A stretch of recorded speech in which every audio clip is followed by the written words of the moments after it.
Hey folks, welcome back to another episode of D-Ray's Garage, where today's progress on the 981 Spider modification list is changing out the tack and the Speedo.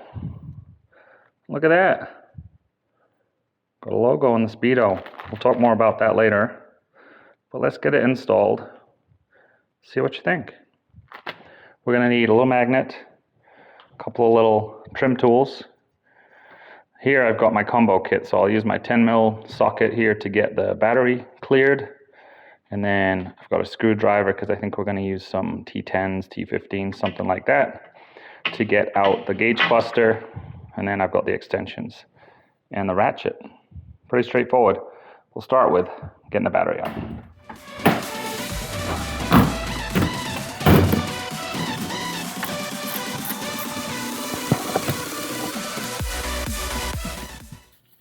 Okay, so we're powered down. I'm not sure you're going to have a great look, but I hopefully can demystify this.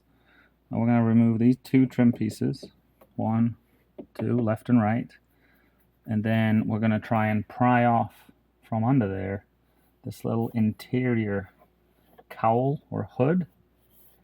And from there, we'll be unscrewing the unit, the entire gauge cluster.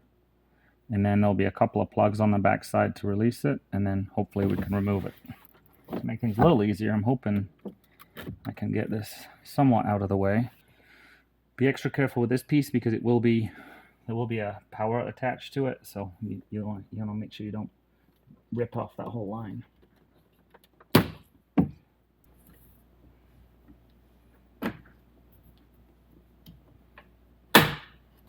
Okay, so 1, 2 attachment points. Might make it easier for you to know where to pry. I didn't have a great idea. So now, let's get you back in. You can see how this side, this corner here, is a little bit loose. So that's where I'm going to pry from on this side. I'm going to try and achieve the same thing over here. More persuasive trim tool here. Okay, that's that side out. Same thing here. 2 connection points. Actually very robust, all in all. Kind of a surprisingly robust piece. Look at all that. Either sound deadening or rubber that lives in there. Anyway, 2 attachment points there.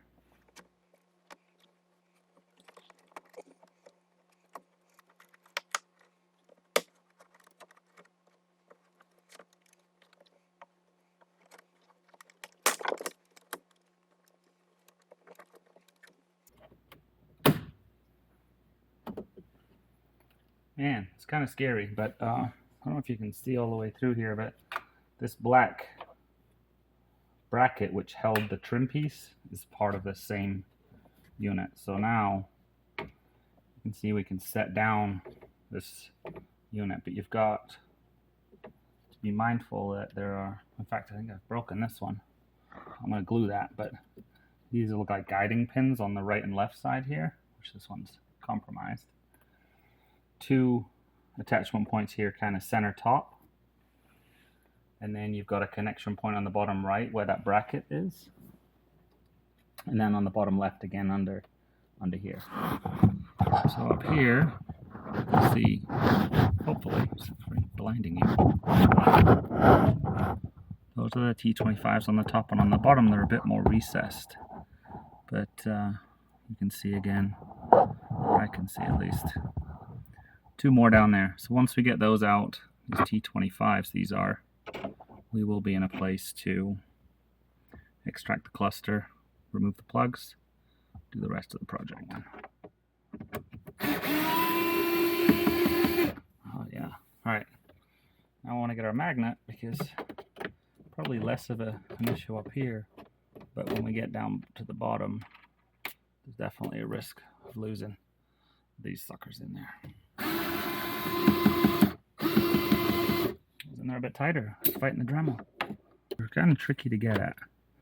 So it's just, oh, that one actually came loose now. So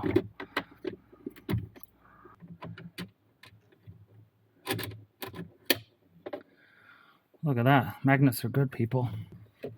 Just coax that forwards. And we're going to tilt, and you're going to see there's a connector here. Just have to coax that off, and then as you lift this back, it'll draw out the plug like that, and then you just extract it. So that side's free. Okay, so that's what it looks like. I'm not sure you'll be able to see it. I wonder if I have to plunge that little green thing down to get it out of there. Well, it turns out the release is on the underside. So I'll take a picture of that.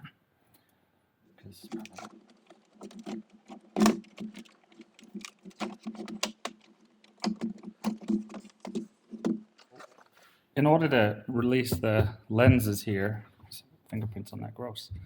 There are just these little clips, 3 on that side and 3 more on this side.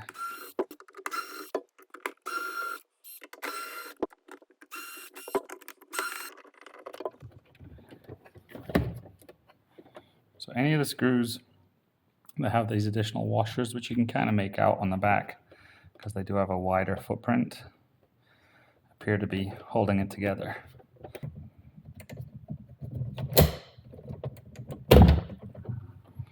That should be enough to get that out.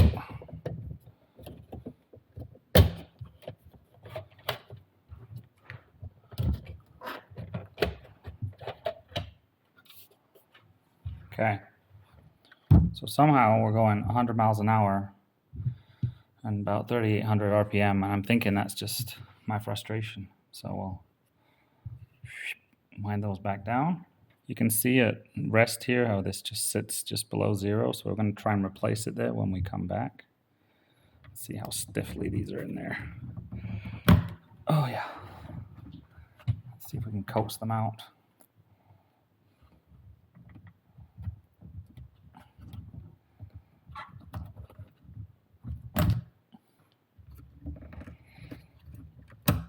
That's the second one. And then these are basically just connected at various attachment points. You see there's some parts of it kind of severing out. So we're going to slowly peel it up. And then there's 2 attachment points on the center. We're just going to release it over there. There's a connection point here that's just hanging onto that white part. I don't know if you'll make it out on camera, but I just want to be careful that we articulate around that. And that's out now. You can kind of make out that based on where the gauges sit. I'm not sure what put the cord in there. I think that was there before I touched it. So they kind of get a little squished. There's the back of the OE one.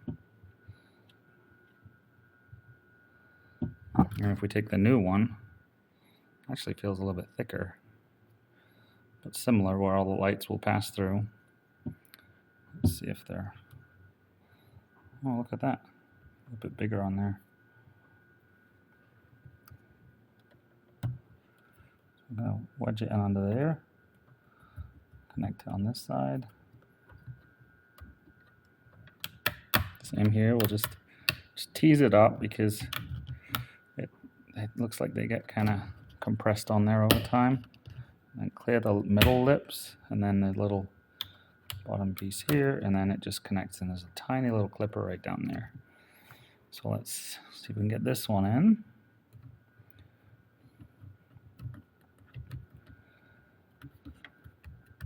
And these center cutouts on this unit are just slightly larger than the OE, so they sit over there a little bit more comfortably.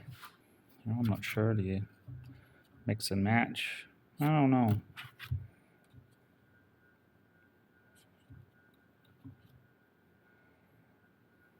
One, two. 1, 2. What would you do? So obviously you want to make sure you put the needles in before you put the lens back on. So I'll just show you that process here. Find your point, lock it in. I'm guessing maybe incorrectly, that it will find its true north, but just in case. Shouldn't have. Oh, these things get stiff. Let's try this one. See if there's a technique here.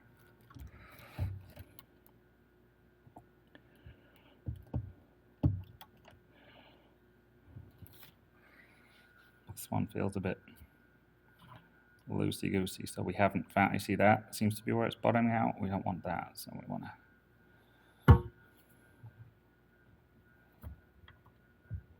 to put this back on. Make sure you're mindful to keep the stalk in the right place, because this is how you reset your photo. Clean that up, and we'll be off to the races again. So there we are. Let's go put it back in the car, make sure everything works accordingly. I cleaned up the plastic a little bit, but also put some more scratches in, so I'm not sure.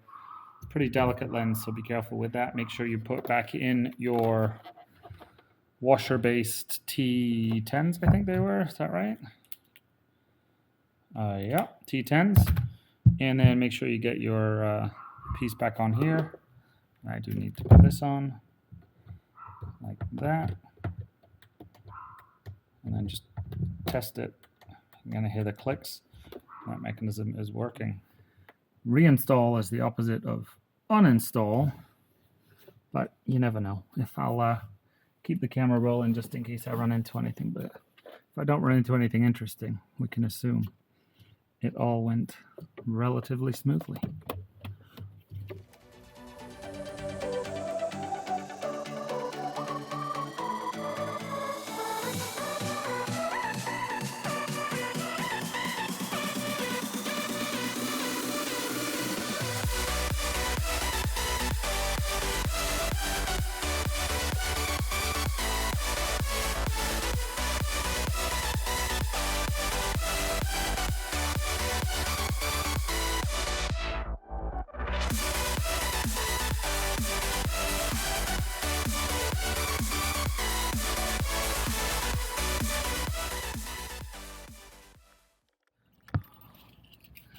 Let's see if the gauges come back to 0 like we want.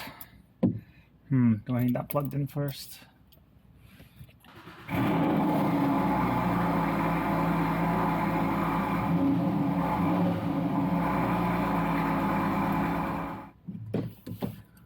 Well, look at that. It's going to have to come back out because we don't want it zeroing out there.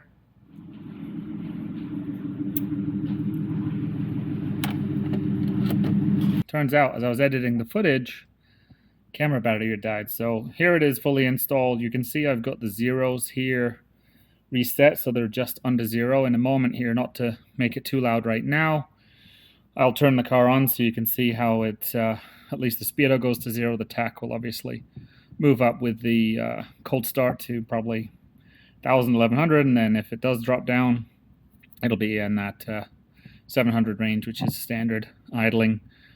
Almost forgot, promised to start it, didn't I?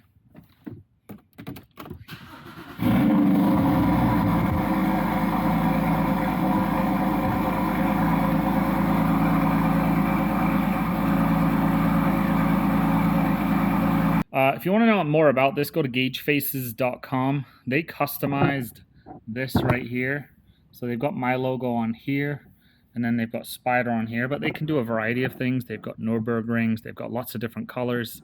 I am actually waiting on a GT Silver set to go with the GT Silver car, so I am excited about that. And that one will have my D-Ray's Garage logo in here, and I think that one's blank, if I'm not mistaken, just to mix things up, and then I'll have essentially 3 sets I can play with. First time you do this, again, like whenever you're messing with these trim pieces, you always feel like you're going to break something. In my case, I broke a guiding pin over there. Otherwise, it was quite doable. Hopefully that helped you. If you have any questions, please post those down below. A like always goes a long way with YouTube. And be memorable, be well, and I hope to see you on another video soon.